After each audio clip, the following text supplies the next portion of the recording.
오늘 말씀은 요한복음 8장 12절로부터 20절까지 말씀입니다. 우리 함께 읽겠습니다. 예수께서 또 일러 가라사대 나는 세상의 빛이니 나를 따르는 자는 어두움에 다니지 아니하고 생명의 빛을 얻으리라. 바리새인들이 가로되 네가 너를 위하여 증거하니 내 증거는 참되지 아니하도다. 예수께서 대답하여 가라사대 내가 나를 위하여 증거하여도 내 증거가 참되니 나는 내가 어디서 오며 어디로 가는 것을 알미오니와 너희는 내가 어디서 오며 어디로 가는 것을 알지 못하느니라. 너희는 육체를 따라 판단하나 나는 아무도 판단치 아니하노라. 만일 내가 판단하여도 내 판단이 참되니 이는 내가 혼자 있는 것이 아니요 나를 보내신 이가 나와 함께 계심이라. 너희 율법에도 두 사람의 증거가 참되다 기록하였으니 내가 나를 위하여 증거하는 자가 되고 나를 보내신 아버지도 나를 위하여 증거하시느니라. 이에 저희가 묻되 내 아버지가 어디 있느냐? 예수께서 대답하시되 너희는 나를 알지 못하고 내 아버지도 알지 못하는도다. 나를 알았다면 내 아버지도 알았으리라. 이 말씀은 성전에서 가르치실 때에 연복회 앞에서 하셨으나 잡는 사람이 없으니 이는 그의 때가 아직 이르지 아니하였음이로라. 아멘. 네, 우리가 성경을 볼 때 가장 이제 성경 가운데에서 이제 관심 있게 보아야 될 주제 가운데 하나는 무엇이냐면 이제 관계에 대한 것입니다. 관계. 예. 그러니까 어떤 면으로 이야기하면 우리의 신앙생활이 무엇이냐 물어봤을 때 무엇인가 뭐 지키는 것, 네, 뭐 종교생활, 그 다음에 뭐 어떤 면으로 이야기하면 뭐 영적 생활, 뭐 이런 이야기들 많이 하지 않습니까? 그런데 우리가 신앙생활이라고 하는 것은 결국 무엇이냐면 우리가 하나님과 어떤 관계인가가 신앙생활의 가장 중심이에요. 그래서 내가 지금 하나님과 어떤 관계인가 하는 것들, 내가 또 하나님과의 관계를 위해서 무엇을 하고 무엇을 어떻게 애쓰고 있는가가 오히려 더 중요한 것이다라고 이렇게 할 수 있습니다. 그러니까 뭐 관계들을 생각하면은 우리가 많이 생각할 수 있는 것, 제일 처음에 부모 자식 간의 관계가 있겠죠. 부모 자식 간의 관계, 자식이 부모를 생각하면서 아니면 부모가 자식을 생각하면서 예, 그 관계가 맺혀진 것 때문에 내가 하는 것들, 기꺼이 하는 것들, 예, 이런 것들이 있죠. 보면 뭐 어쨌든지 간에 내 자식이 하는 것, 예, 내 자식과의 관계가 다른 자식과의 관계, 여기서 자식이란 건 욕이 아니라 예, 자녀를 말하는 겁니다. 이 관계가 되지는 않죠. 예. 어쨌든지 간에 하여간 내 자녀와의 관계는 친밀한 관계고 내 부모와의 관계는 예, 엄청나게 또 다른 거죠. 저도 그런 걸 느껴요. 뭐냐면 이렇게 피로 맺어진 관계가 정말 어떻게 무시할 수 없는, 예, 무시한다는 것, 뭐 좀 말도 좀 그렇지만, 예, 어떻게 뭐 할 수 없는, 뭐 그러니까 정말 좋은 거다라고 말씀드리는 거예요. 예. 이게 뭐 보면은 이 관계라는 게 뭐 부모 자식 간의 관계도 요새는 그렇지 않습니까? 꼭 피로만 맺어진 거 아니잖아요. 예, 헤어졌다가 다시 만나고 그러면 예, 그러면 되잖아요. 어저께 뭔가 무슨 걸 뭐를 봤는데 예, 자식들 앞에서 배우자의 컴플레인을 하지 말라라고 이렇게 얘기하더라고요. 자식들 앞에서 배우자의 컴플레인을 하지 말라. 왜 그 이유가 뭐냐면 예, 자기는 예, 배우자와 언제든지 남남이 될 수도 있다 있는 거죠. 예, 남남이 될 수도 있지만 자식들은 두 분이 남남이 된다 해도 피로 얽혀 있는 관계라는 거예요. 예, 그렇기 때문에 그것은 굉장히 곤란하게 만드는 자식을 곤란하게 만드는 행위다라고 이렇게 이야기하더라고요. 그래서 일리 있다라고 이렇게 생각을 했습니다. 근데 어쨌든지 간에 그 혈연으로 맺어진 관계를 뭐 이렇게 깨트리기 웬만해서는 어렵잖아요. 예. 혈연으로 맺어진 관계를 보면 굉장히 자연스럽고, 예. 그 다음에 뭐 모든 허물을 다 아는 거죠. 예. 그런 어떤 관계가 되는 것을 보게 됩니다. 성경에 부모 자식 간의 관계만 나온 것도 아니고 또 이제 부부 간의 관계에 대해서도 이렇게 나온 것처럼 되어 있는 것도 있고 친구와의 관계처럼 묘사한 그런 부분도 없지 않아 있습니다. 요한복음에 이제 15장에 가면 나오지 않습니까? 너희를 이제 친구라고 부르겠다. 친구에게 모든 것을 알려주기 때문이다라고 이렇게 말씀하지 않습니까? 그래서 이렇게 관계에 대한 게 중요해요. 예수님께서 오셔서 계속해서 요한복음을 통해서 말씀하시는 것은 무엇이냐면 반복적으로 말씀하시는 것은 나와 아버지와의 관계예요. 예. 그래서 아버지와의 관계를 설명하기 위해서 아버지라 말씀하고 하나님을, 예. 그 다음에 예수님을 뭐라고 얘기하죠? 아들이다. 예. 하나님의 아들이다. 혹은 인자다라고 이렇게 말씀하는 거예요. 그 관계를 말씀하는 거죠. 예. 근데 그 관계가 어떤 관계냐? 오늘 말씀 가운데 우리가 들을 수 있는 것은 무엇이냐면 나를 보내신 이와 내가 항상 함께다라고 이렇게 이야기하는 거예요. 예. 그러니까 이런 관계이시니 예수님께서 이 땅에서 정말 많은 것들이, 예, 육신의 약함이 있으시잖아요. 육신에 입고 오셨으니까 그런 어떤 공격에도 그런 여러 가지 공격에도, 예, 굴하지 않으시고 예수님의 사역을, 그러니까 예수님께서 하시는 일은 아버지께서 의도하신 일이고 아버지께서 하라고 하신 일이고, 그 다음에 예수님께서 그 일을 통해 아버지 하나님께 영광 돌리게 되는 것이고, 예. 그래서 그것을 통해서 결국 아들이 영광 받는 것이고, 그러니까 모든 것들이 아버지와 아들과 함께 하는 것인 것을 보게 되는 거죠.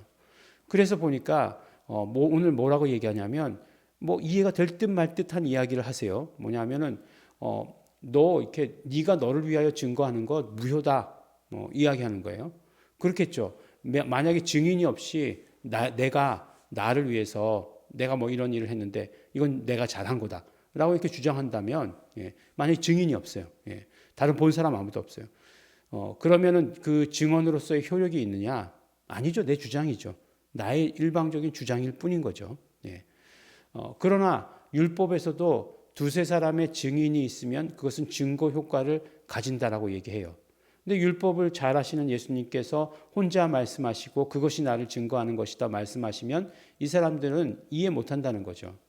그런데 예수님께서 뭐라고 말씀하시냐면 내가 나를 위해서 증거해도 내 증거가 참되다라고 이렇게 말씀하세요.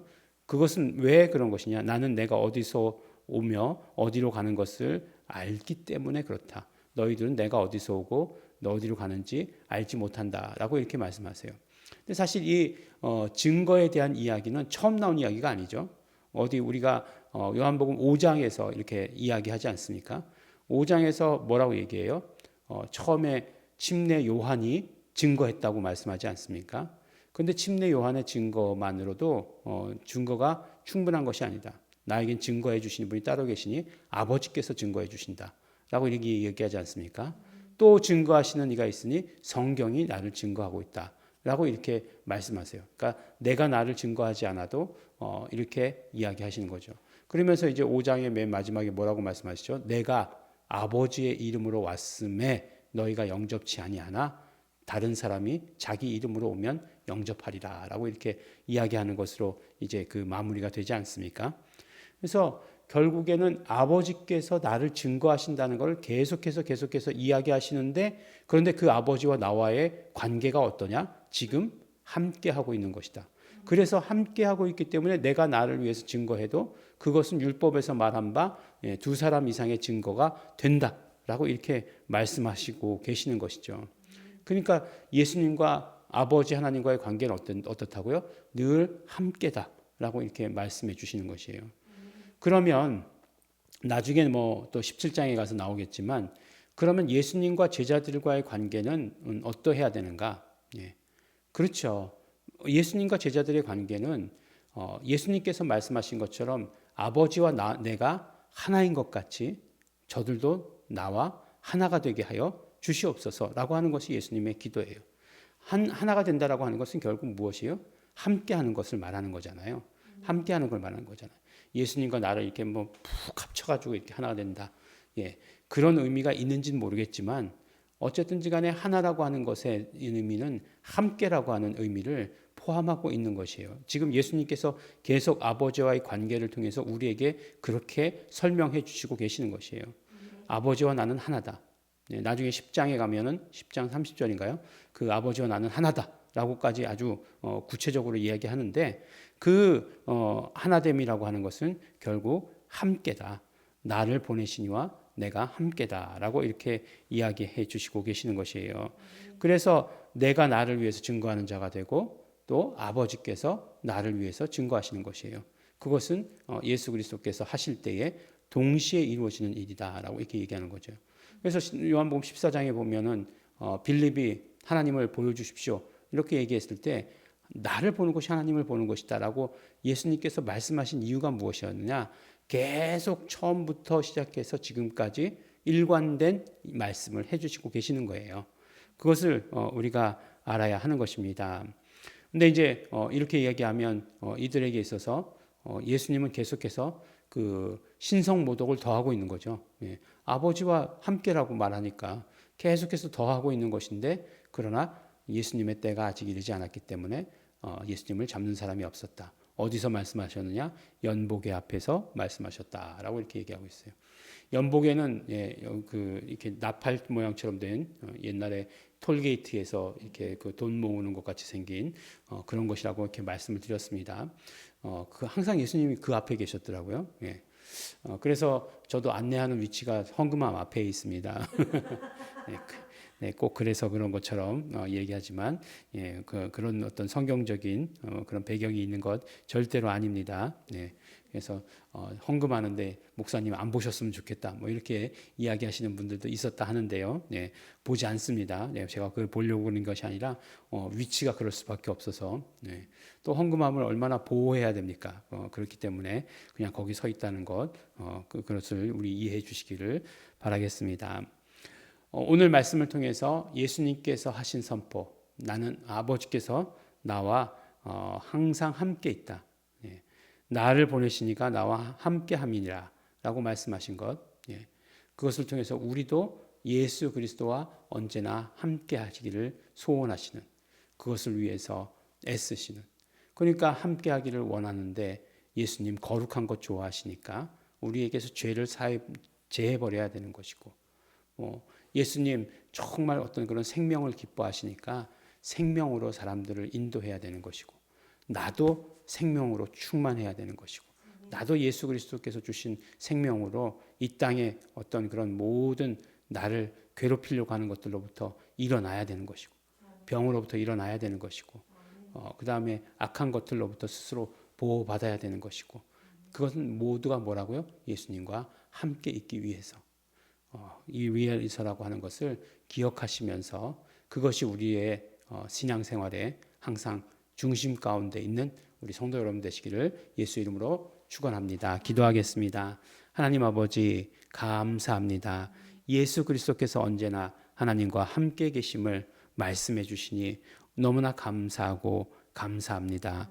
우리의 신앙생활도 예수 그리스도와 함께인 신앙생활이 되게 하여 주시옵소서. 우리에게 이름을 주시며 우리가 그 이름에 영광 돌릴 때마다 우리와 언제나 함께 하신다고 약속하셨으니 하나님 아버지, 우리 언제나 예수 그리스도와 함께하는 자 될 수 있도록 아버지 축복하여 주시옵소서. 감사드립니다. 예수님 이름으로 기도드렸습니다. 아멘. 그러므로 우리 이 시간에 기도하실 때에 예수님 우리와 함께 하십니다. 우리도 예수님과 함께 하기를 소원합니다. 그러므로 언제나 성령님께서 함께하여 주셔서 죄로부터 깨끗하게 하여 주시옵시고 거룩한 삶 살게 하여 주시옵시고 언제나 생명이 넘치는 삶 살게 하시옵소서. 성령님 역사하시옵소서. 다 같이 통성으로 기도하시겠습니다.